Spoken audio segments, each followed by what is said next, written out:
tell you what, I don't know much about architecture, and I'm about to sound a bit pretentious. Go for so it. bear with me. Yes, of course. I think John Soane has a brilliant feel for the proportions of a room. Yes. And the windows therein. I can't believe I've just said that. I can. But I do support you wholeheartedly in that. And the flow. The flow of the rooms. The flow of the rooms. It is amazing. What do you think of a red wall? This is a bold red wall. This is really quite vibrant. Do you think this actually might have been a contributor to his irascible nature? Well, I was going to say, this reminds me, Perce, of the room that you had in a house that we shared together back in the mid-90s, and you painted the walls exactly this colour. Abattoir red, I think I used to call it. I loved it at the time. I think I might have been slightly angry. This shows Soane's anger. I think angry is a very good way of putting it. Well, I used to present a show about cakes on the TV. I do a little bit of acting every now and then, and I'm very, very good behind the bar. I've got good multitasking skills. I can do an optic with one hand and take an order with another. That's probably my big skill set. Yeah, Mel Giedroyc. I'm her so-called friend, Emma Pierce, and this is... Meet me at the museum. Good timing. And this is... Meet me at the museum. Hooray! Welcome to my manor, Perce. Not actually my manor, it's Pitzhanger Manor. I was going to say you've gone up in the world. I don't live here. I wish I did. Isn't it beautiful? Absolutely stunning, and such a lovely day as well. Yeah, you don't need to over egg it. Pitzhanger Manor, I do you know what? I don't actually know when it was built, embarrassingly. Is it 18th century? I think it might be early 19th century. You swat! I have just been told Mind that rake. There's a rake on the floor. If you tread on that, it'll spring up and hit you in the face. Good, thank you for that. Good health and safety at all times. It's a very grand old entrance with some sort of eagle, spread eagle in a wreath, and I'm going to call them Palladian, Perce. I'm going to say they're Palladian I cannot columns. contradict you. They may well be. It's a very beautiful, stylish entrance with great height to it as well. Yeah, lots of sort of statuary. I feel like we're going into some sort of character from To the Manor Born, starring Penelope Keith. Do you know what I mean? Always back to the 70s with you, isn't it? I was going to say they It's look my like... era. It is. 1870s. They are wonderful sort of neoclassical columns. Now she brings out That's the posh peak. I've terminology. crashed and burnt now.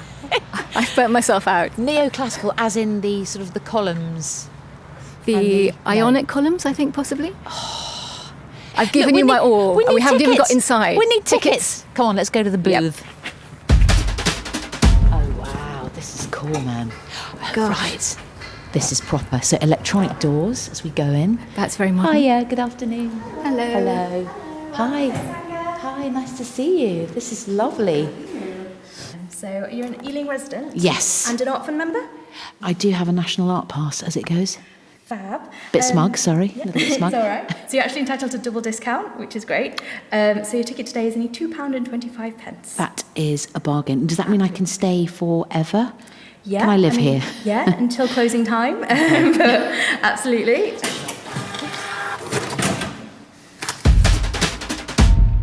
Thanks for making it all the way out to Ealing. It's my pleasure. It's the queen of the suburbs, you know. So you keep telling me. But John Soane, whose house this was, I mean, Ealing is only about, as the crow flies, 8 miles from town, from London town. But this was his country residence. How times have changed. I love that thought, though, of him rocking up on his horse. In his horse and carriage from his house in town. I think he lived in Holborn. So he was pretty important, old John Soane, Sir John Soane. He certainly left an incredible legacy. Yeah. And actually it does feel a little bit rural still around here. Yeah, it's very quiet. It is. Yeah. That's why you like it, isn't it? How long have you been in Ealing? On and off about 17 years, 16 years. Wow. I know. All around. We had to keep moving for various reasons. Keep away from the law. Yes. I love the fact that there is something like this in Ealing because it's lovely to have, you know, this is my local museum. This is my local museum and I'm very glad to share it with you today. Oh, thank you. It's a real treat. She said through clenched teeth. And clutching the £5 that she paid me earlier.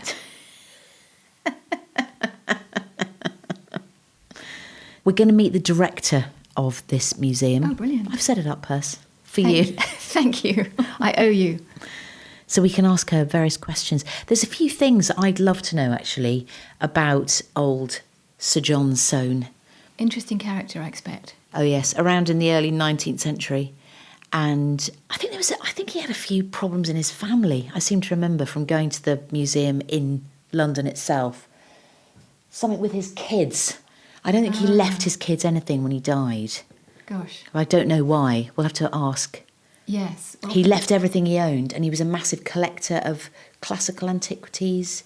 I think it's to be the sort of person who can leave this amazing legacy behind. Maybe not always the easiest of characters. Yeah, but we'll have to find out. I think there are ghosts and Literal rifts. ghosts? Hopefully not literal. Okay. But I sense, unease and family rifts in here, dramas. You're very sensitive. Bit like Dynasty. But dynasty in Ealing dynasty. Ealing dynasty, but 19th century. I have a sense there were sort of flouncings out, doors slamming, plates being thrown, that kind of thing. We need to find out more. I'm up for it. Good. Now, Perce, none of your slumming. I'm not taking you in through the old tradesman's entrance. We're going to go very much frontally into the grand entrance. This is actually very impressive, isn't it? It's beautiful. Going up these wonderful steps, rather palatial. Built to the exact height of a carriage approaching so that you'd be on the same level as somebody coming in. I got that fact from a book. I didn't know that myself. I'm still impressed, and I do love a man who thinks ahead. Planning is everything. Right, come on in. Oh, look at this grand hall. Gosh. Beautiful. Wow. That is amazing. The colour scheme is so vibrant, kind of deep ochre and black, or maybe dark charcoal. It's quite bold, isn't it? Very bold, yes. Slightly sort of, I'm getting, bizarrely, sort of flapper nightclub vibe.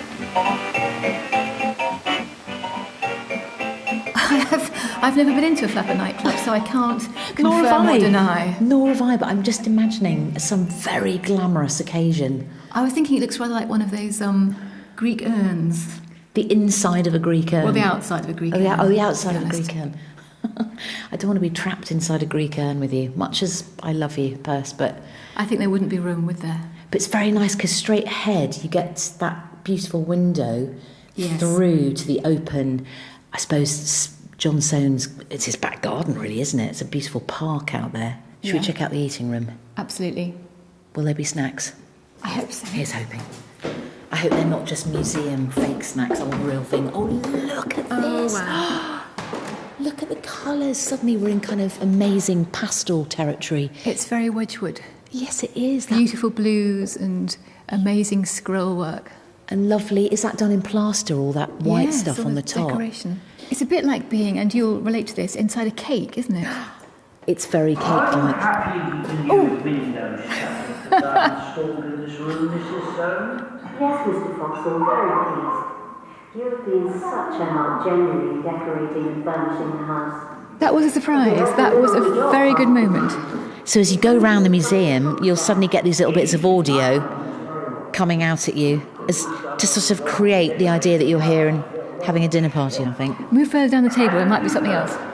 So there's a real old windbag around this table. Someone is Look, just you're in going on front and of on. Turner. Turner is here, lovely. Sally Smith, never heard of her. No, never mind. John Soane at the other end of the table. You were very quiet, Mr. Flaxman. I just enjoy listening to the conversation. I know what you mean. Mr. Soane is away working I love Eliza. on architecture. Brilliant. I'm slightly gutted I wasn't asked to do that voiceover work. I could have given her a lot more. You would have given her your all. I would.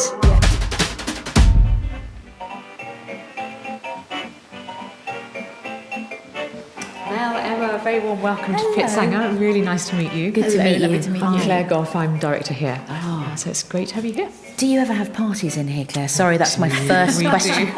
This is a party house. It was designed as Isn't a party it? house, and it is a fantastic You had that party vibe, house. didn't you? Don't you feel thought that? it was that vibe. I walked in and I thought this is a fantastic. place where a lot of things have happened in nooks and crannies. Yes. And there are quite a few of those. Isn't it? No, Soane was he wanted this as a party house, so he designed it as a party house, both inside and outside. Lots of big garden parties, huge numbers outside, and then smaller, well, quite big by our standards, but smaller dinner parties here for about 20, 25 people. And who would he have invited? Who was he trying to impress? Well, very good question.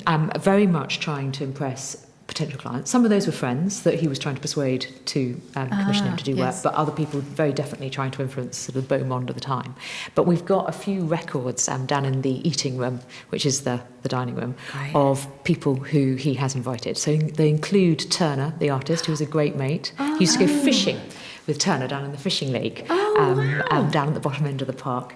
But Turner, and then the future King of France, who was currently exiled, but was here in Napoleonic times, came to dinner.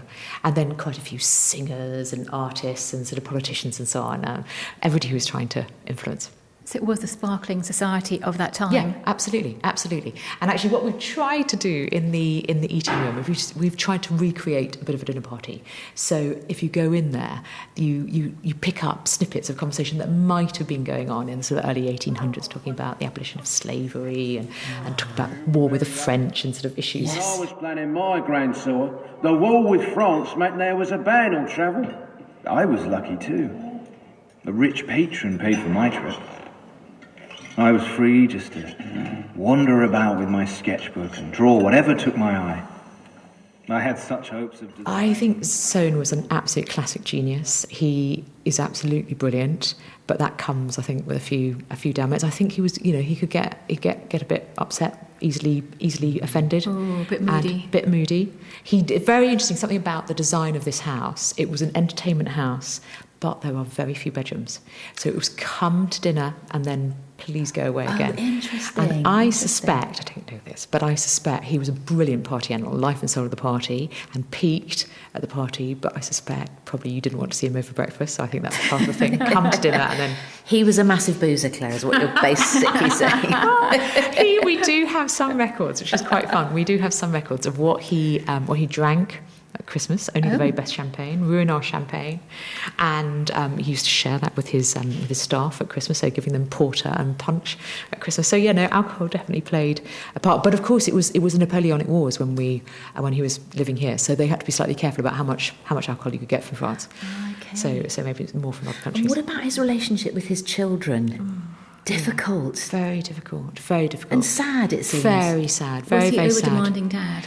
I think he must have been. So what we know is that he fell out incredibly badly with both his sons. So he had 5 children, 3 of them died in childhood, but two surviving sons. And I think, unfortunately, he set incredibly high expectations for them and pretty much told them what they were going to be. So he told them they were going to be architects, which we all know is not a great way to manage your relationship with your children, and fell out with them completely and utterly, such that his wife got very sick from it, so depressed by the relationship that actually it was she who insisted eventually that they move back from this house to their house in London because she needed to have the society of friends around to cheer her up. And it's a very sad story. Because they were only here actually for 10 years or something, weren't they, in this house in Ealing? Yes. And that's why, is it? She got depressed and lonely. That's absolutely why. And he had this great vision that he was building here the future dynastic home for his family of architects, and his children were going to pick up the mantle from him and their children after it. And so he designed this thinking it was a great place to inspire future architects, and that I think he must have imposed that dream on them so strongly that it was inevitably going to shatter. And shortly before her death, one of the sons published an article that was very critical of his father, and his wife actually says, Eliza says, that was probably her death knell. Oh my goodness! Yeah. It's stuff of That's real really, drama. really It is, sad. isn't it? That is, soap opera. Yeah. But I remember reading somewhere that he never actually left anything to his sons. Because of that. Because of that. And so in a bizarre sort of way, out of this tragedy, the nation gets a benefit, which is that as a result, he left his London home and all of his archive that he kept there, he left his London home to the public by Act of Parliament, so it's handed over to the public. So we get the John Soane Museum because he didn't hand it down to his sons. Because he fell out. Yeah, because he fell out so badly.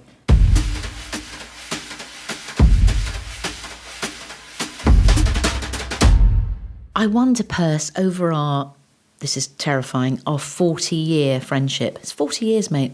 It does feel like it, mate. Yeah. It's been a long time. Time maybe to just cut the ties. Could be, yes. But I wonder how many museums we've been to together in those 40 years. Probably quite a few, actually. I wouldn't hazard a guess. Loads and lots of exhibitions. Yeah. And I'm going to say 60. okay, that's a good figure. Yeah. We may have made up for it in more recent years. Yeah. There is a huge joy with going to an exhibition with, someone that you like, a friend. And if I can't find one of those, you'll do. But it's very nice. I love the chumbling chat that you have. It's always very chumbling. It's partly looking at the exhibits and then just talking about yourselves, really. Yeah. But it's also that feeling of you don't have to talk all the time, which I really like. Yes. If you feel you've said everything that you can say or want to say, there's a very sort of, I'm going to say companionable silence. Wow, bold word. Yeah. But do you know what I mean? I think, yes, I agree with you. And I think there is nothing worse than going around an exhibition feeling under pressure to say something intelligent. Oh, but listen. Which, as you know, never happens. No. You'll never get that from You're me. very safe with me, Perce. You're totally safe. I think we're safe with each other with that one. I have. Have you ever been on a museum trip with somebody that you're slightly trying to impress? Ooh, like first date at the museum. Yes. Yes. Oh, that God, can that's be quite cringy. It's awful. It's just so embarrassing. Or if you've gone around with someone that you don't know very well, Yeah. and at the end they turn to you and say, "So, what do you think?" Yes. I have literally no thoughts in my head at that point. Yeah. It's a blank, Yeah. not even canvas. It's like a kind of blank. Tissue. Yeah, it could be a tissue. It could Sodden be an empty tissue. room, Yeah. an empty padded room, perhaps like a cell. That's what they get. We're going to go now to something that's not normally open to the public and just go and have a quick look at the servants' quarters upstairs. Yeah, Very fascinating. exciting. Yes, please. Great. How many floors up are they, Claire? 20 don't floors. worry. Isn't it? Not too many steps. Poor servants, though. It's always, carrying heavy buckets of water and God knows what. But actually, Soane looked after his servants quite well, we think.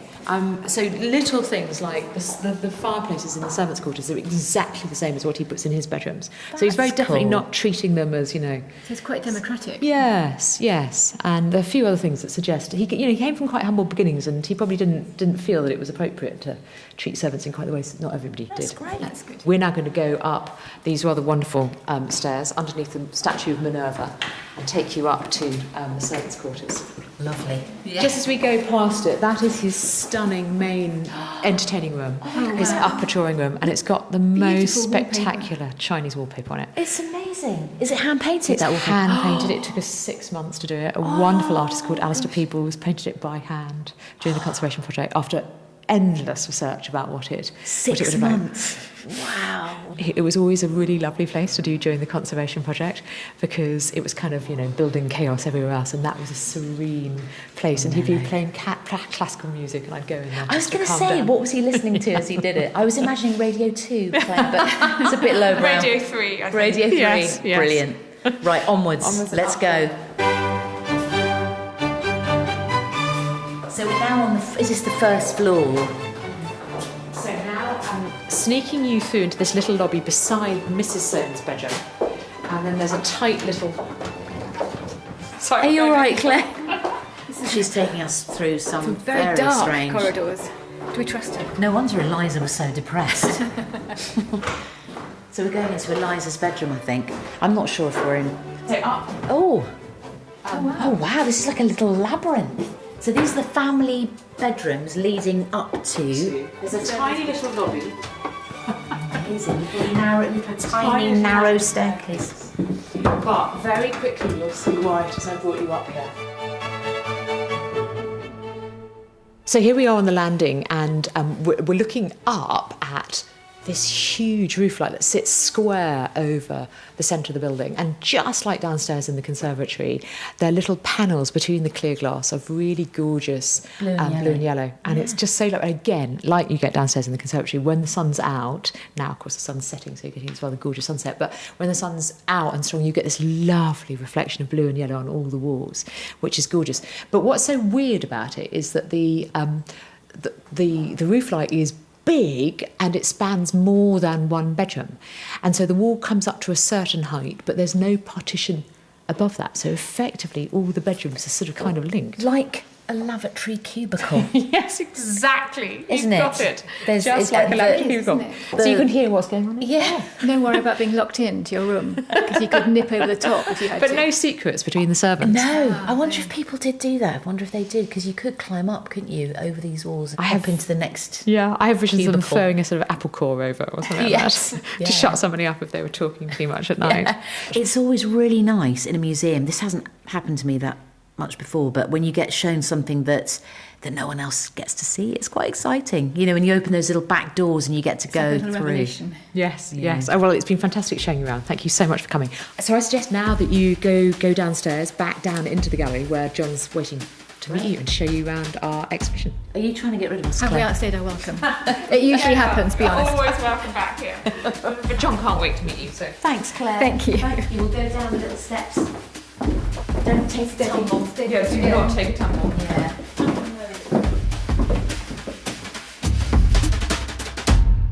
You must be John. Hi Mel, Hi, pleased to meet you. John. I'm Good to John, see I'm you. the curator here at Hello, Pitzhanger. nice to meet you, Emma. Hi Emma, pleased to meet you. Thanks for having us, John.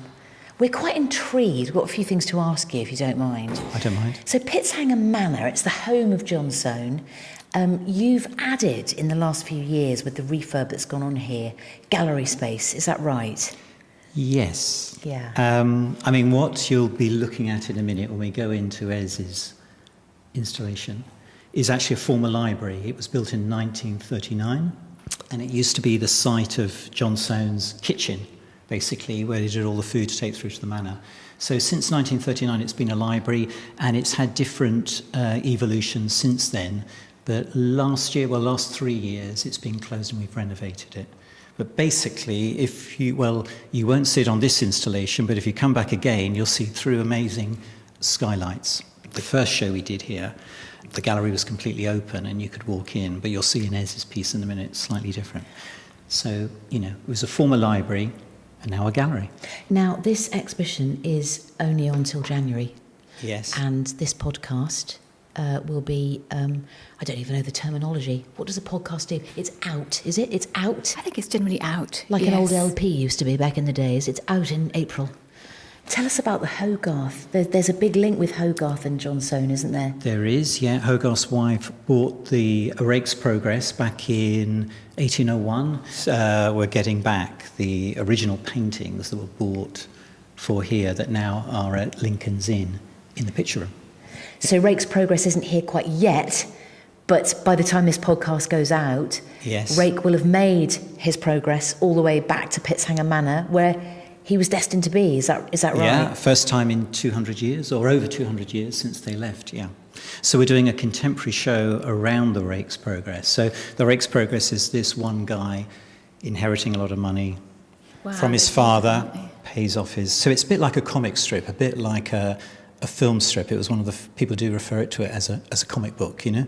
Do you remember My Guy, John? It was a magazine in the 80s. Do you know, Mel, I don't. They used to have a film strip, and it was always a love story, which Yeah. obviously Rake's Progress isn't a love story exclusively, is it? I know what you mean, yeah. So- or with bubbles, you Yes, mean, with coming out of the bubbles. mouth, yeah. Brilliant. Photonovellas. Yes, aren't they? Yeah, exactly, yeah. exactly. Always some level of trauma throughout. Yeah, Yeah. high drama. Yes. Well, this is even more, actually. So he inherits the money, he pays off his girlfriend who's pregnant. She goes away, he's dressed up here, visits a brothel in Covent Garden, the Rose Tavern, I think it's still there, possibly. Loses all his money, marries an older woman. We've all been there, John. Gambles it We've all away. been there. Gambles it away. Ends up in Bedlam, unfortunately. Oh, no. So, the thing is, people look at Rake's Progress. I mean, Stravinsky's done an opera, there's a play about it, David Hockney's done a series around it. People look at it as a sort of slightly comic because it's satirical. But we've kind of gone against satire because everybody's satire now, don't they? all the politicians satirise themselves. So we're slightly looking at a slightly darker, cooler side of London. Are you saying we're in a post-satirical age, John? This That's is what you're beautifully saying. put, Mel. I think we'll You go might with have that to find one. a new job. Post-satirical. Yes, definitely post-satirical. Yes, definitely. So, Mel, Emma, would you like to come in and see the new installation, and I'll show you the gallery? as it Always, is? John, with Come you, on, with come you, on. anything. Look at that. Oh, hello. wow. Yes, Hello. I'm liking You this. can see white and mirrors and reflections. Oh, that's pretty cool, isn't it? Oh, wow. That's so clever. It's like we're in the inside of a sort of Spaceship. of a spaceship. It's slightly Star Trek, isn't A it? space and time ship. And it's really cool. It's, what do you call these? These little sort of models. All of the wall, the round curved wall, is covered in these little sort of artist models. That is actually beautiful, isn't it? It's really beautiful. It's quite zen as well. It's quite meditative. Oh, look, is that the Colosseum? Yeah, Colosseum's over there. The pyramids should be somewhere as well. Oh, Statue of Liberty. Oh, there's Liberty. Oh, this is yes. great, actually. I could just spend the afternoon just spotting. It's brilliant, isn't it? And then if you look above you, then because there's mirrors on the ceiling, it literally feels like we're in a big globe. That's Yes. really clever. This is crazy, John. It's so Do good. you know Ez's work? She's a set designer. I know right. that. So she did the Lehman trilogy recently at the National, the glass revolving thing. She's done things at Dunbar and at Almeida and Royal Court, all the set design. Amazing. And then she's Beautiful. worked with Kanye West and Adele and Weekend and It's so lovely and You too. quiet in here. And the lighting is amazing as well, to have that extraordinary sort of planet-like object reflected in the ceiling, illuminating the whole area is really beautiful. This is going to sound weird. Okay, try me. It's got a slightly, but I mean, very, very arty, obviously, and beautiful. It's got that clean sort of IKEA feel to it. Do you know what I mean? Is that It's just all very because clean. you're wanting a trip to IKEA and it's in your head? But the light is, isn't it? In a lovely way. I wasn't quite getting those vibes, I have to say. I was thinking of it more as a journey through space and time and thought. Okay. And IKEA. Well, actually, every trip to IKEA is a journey through space and time and thought, especially the market bit when you think you've nearly got out and you have half a mile to go. Then it's years. Yeah, it's literally years. years. But this must have taken her so long. Look at the detail of all the models. Absolutely beautiful. All the little buildings, all this beauty. The cathedrals and cities and palaces and It's mosques. it's a sort of place that you'd want to stay a long, long time, actually. I have noticed there's a shop, which is always a worry. Let's go and have a look. And on occasion you have been caught out, haven't you, by buying something from the exhibition which you said you hadn't gone to and then wearing it. And then your friends found out that you What was weren't that? saving the exhibition to go with them. You'd been already. Oh, hang on. We've got form. Yeah. David Bowie. Yes. You'd already been, mate. You'd been. You went 3 times. Sorry, we just have to get this out in the open. You went 3 times to the Bowie exhibition. I went twice. No, you went... I went twice and I was saving myself to go with you. Turned up at your house and you had the full David Bowie jewellery on.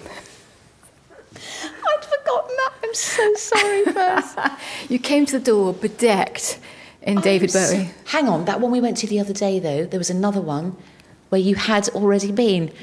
The guy that made the dresses, I've totally forgotten his name, French guy. You know, the big one we went to, big dresses, 50s. I think I might just let you drown with this one. Your mime is fantastic. Do you mean Dior? Yes, Dior. Right, don't lie to me. You'd already been to that. I told you I had.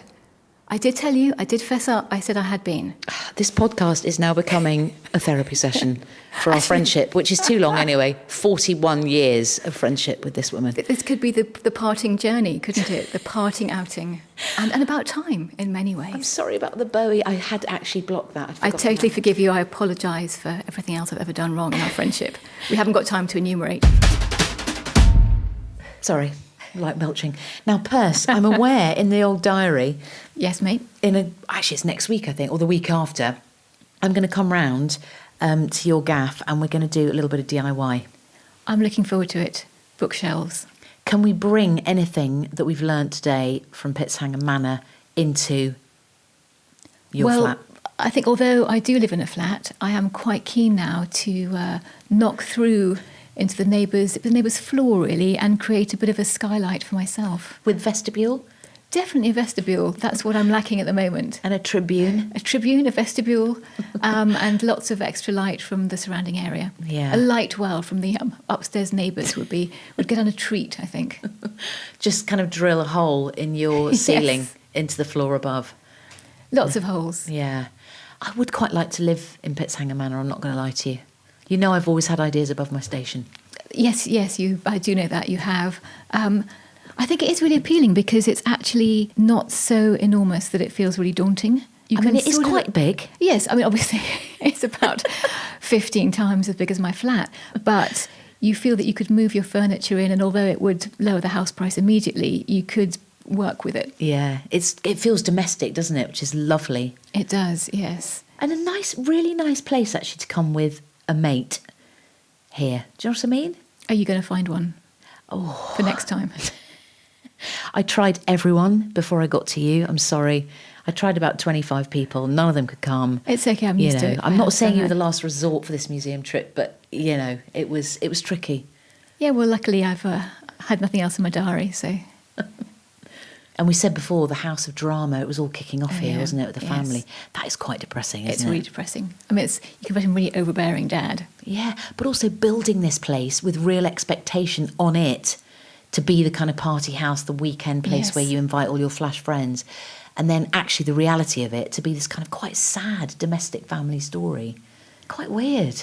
And it's also sort of a 3D selling tool as well. You construct this beautiful, beautiful place and say, did you enjoy your evening? Perhaps you'd like to buy one for yourself. Yeah. But he didn't need the money though, did he? Or did he? I don't know. No idea. I can't imagine he did. Big old place in Holborn, and then this is his Yes. weekend gaff out in the country, in the Queen of the Suburbs. I can't imagine he was short of cash. I guess it just shows that, best laid plans and all that. Yeah. I think the Sons were quite bold, to kind of write that very public article about the dad, basically slagging him off, Yeah. and then to slightly reap the consequences of that. I don't know. I think you're right, absolutely. It takes some courage to do that to somebody who presumably has got a certain level of fame and respect, and to say, no, I'm not going there, I'm not doing that. And is also holding the purse strings. And it's where you live, yes. So they probably die. I don't know anything. Let's find out. Let's go away from here and find out what happened. Let's do some research. To the young Soanes. Young Master Soane 1 and 2. Did they die in penury? Did they have massively successful careers? Did they do something completely different from architecture? Did one become, I don't know, an actor, a mime artist, something like that, just to cock a snook at the father? It's quite good in a way. I have answers to none of those questions. Right, Perce, this is our mission. We've been here, lovely day at Pitzhanger Manor. We need to know more. We need a lot more, and then we'll reenact it with costumes and special voices. I knew you wanted the costumes. Thank you so much for listening to Meet Me at the Museum with me, Mel Giedroyc. So I can't see that, my glasses. You're right, Mel. And me, Emma Pierce, at Pitzhanger Manor and Gallery in Ealing, London. If you like this episode of the podcast, please rate, subscribe, or tell a friend. Don't forget, if you've got a National Art Pass, you can get free entry or discounts on museums all around the country. You should do voiceovers. You're good, man. If only I could, mate. That would be a lovely job to have.